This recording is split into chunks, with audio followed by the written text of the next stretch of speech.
Quero pensar um pouco com vocês hoje sobre a eficácia da oração. E o texto vai nos informar que muito pode, por sua eficácia, a súplica do justo. O justo é aquele que foi justificado. Portanto, se você é crente, você é justo diante do tribunal de Deus. E a sua oração tem valor diante de Deus, tem eficácia na presença de Deus. E Tiago dá o exemplo de Elias. Elias era um profeta de Deus, mas era um homem semelhante a nós, teve os seus momentos de fraqueza, teve as suas horas de luta, chegou a desejar morrer, achou que não tinha mais jeito para a vida dele, achou que não tinha mais futuro para ele. Mas a Bíblia nos ensina que esse homem era um homem de oração, e ele orou com instância para não chover, trazendo juízo sobre Israel, e por 3 anos e meio as chuvas foram retidas. No tempo oportuno ele orou de novo para que houvesse chuva, sem que houvesse sequer uma nuvem no céu, e a chuva desceu. Ele orou e a farinha na panela da viúva de Sarepta se multiplicou. Ele orou e o filho morto da viúva ressuscitou. Ele orou e o fogo caiu do céu. Ele tinha a chave da fé no bolso. Ele orava e Deus agia. Deus é soberano. Deus não precisa nem da minha nem da sua oração para ser Deus, nem para agir. Mas aprove a Ele agir em resposta à oração. Então, quando Deus vai fazer algo grande, primeiro Ele desperta o seu povo para orar. É isso que a Bíblia de ponta a ponta nos ensina. Não que a oração em si seja poderosa. Não, a oração em si não é poderosa. Poderoso é o Deus que responde à oração. A oração é para gente fraca, como Elias, como nós. Porque exatamente esta oração conecta a nossa fraqueza à onipotência divina. Então, é muito importante compreender que quando o povo de Deus ora, a Bíblia diz: o céu se move.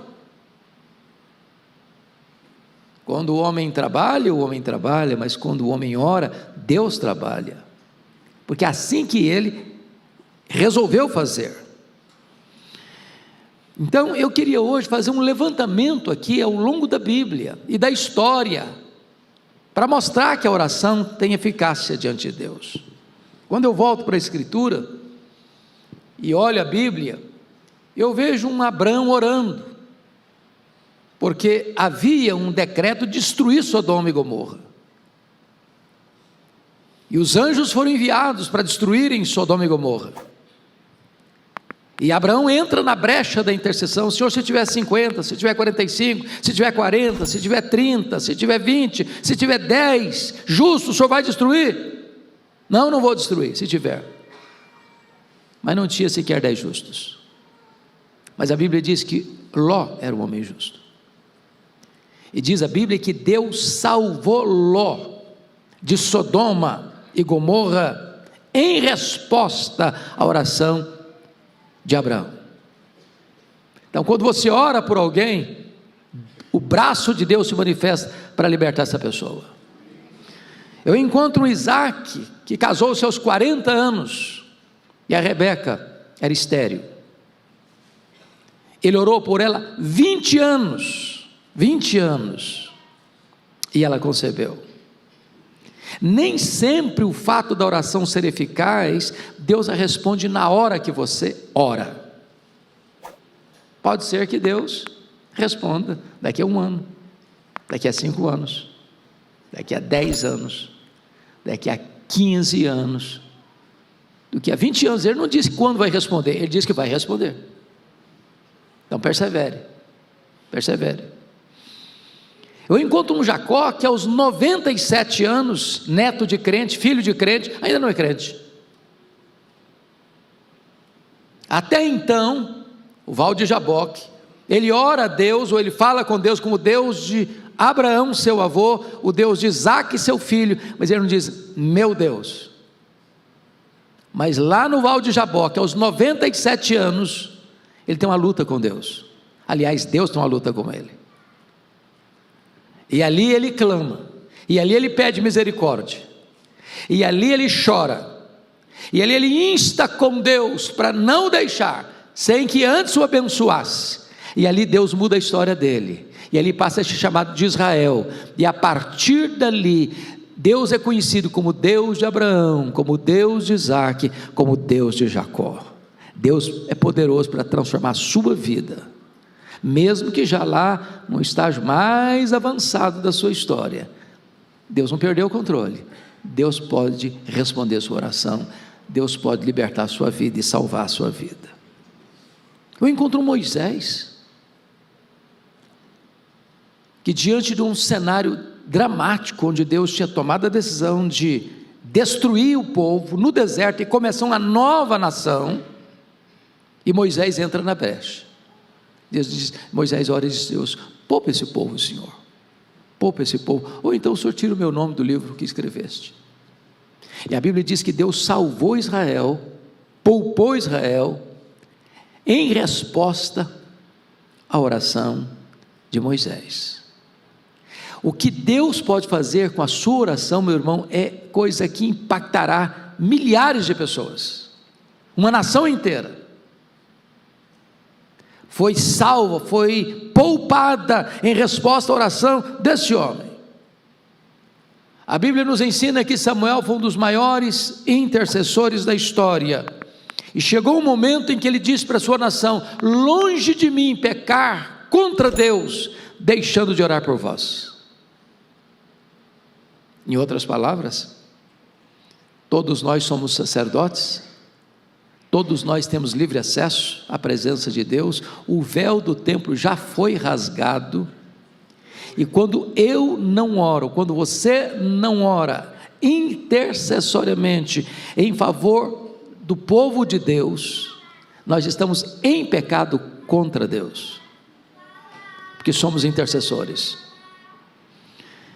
Eu fico olhando a Bíblia, me encantando com Ana, que era estéril, anos e anos, orando, chorando, todo mundo ao redor dela dizendo, desista, não tem jeito. Penina ridicularizava Ana, o sacerdote ali a chamou de bêbada, seu marido disse para ela, não, desista desse sonho, porque eu sou melhor do que 10 filhos para você.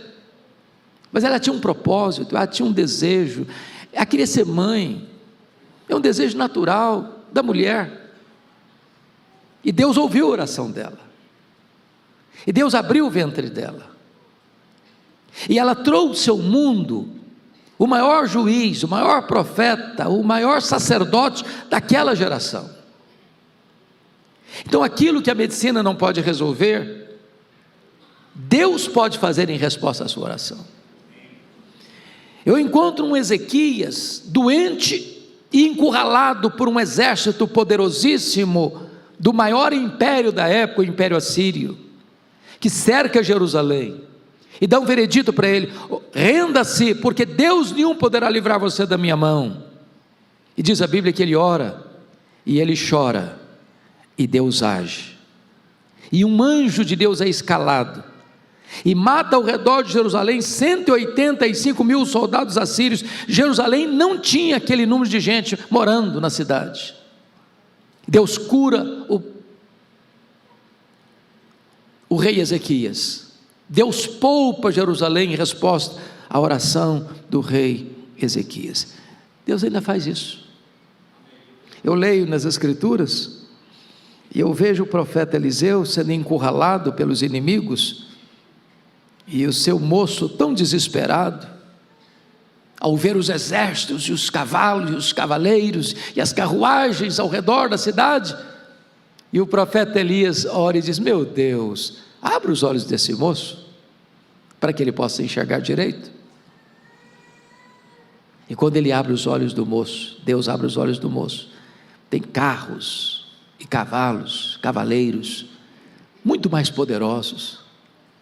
Irmãos, a Bíblia diz isso, que maior é aquele que está em nós do que aquele que está no mundo.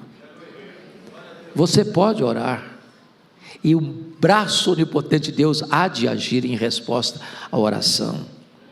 Mas não é só no Antigo Testamento não, você vai para o Novo Testamento e a realidade continua a mesma. O próprio Jesus, e é Lucas, o pastor Arival está estudando Lucas com a igreja, que retrata o ministério de oração de Jesus. Jesus ora, diz a Bíblia, lá em Lucas 3, e o céu abre.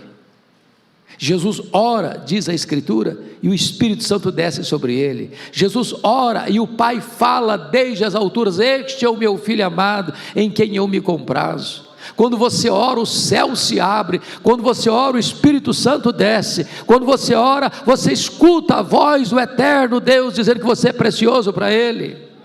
Deus responde a oração.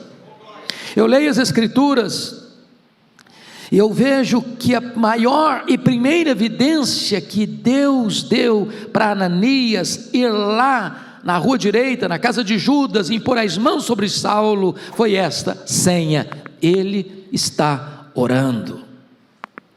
Um crente ora, um crente recebe o Espírito do Deus Todo-Poderoso e vai dizer: Abba, Pai. Eu vejo nas Escrituras, meus amados irmãos, a igreja orando, e o Espírito Santo de Deus agindo valorosamente.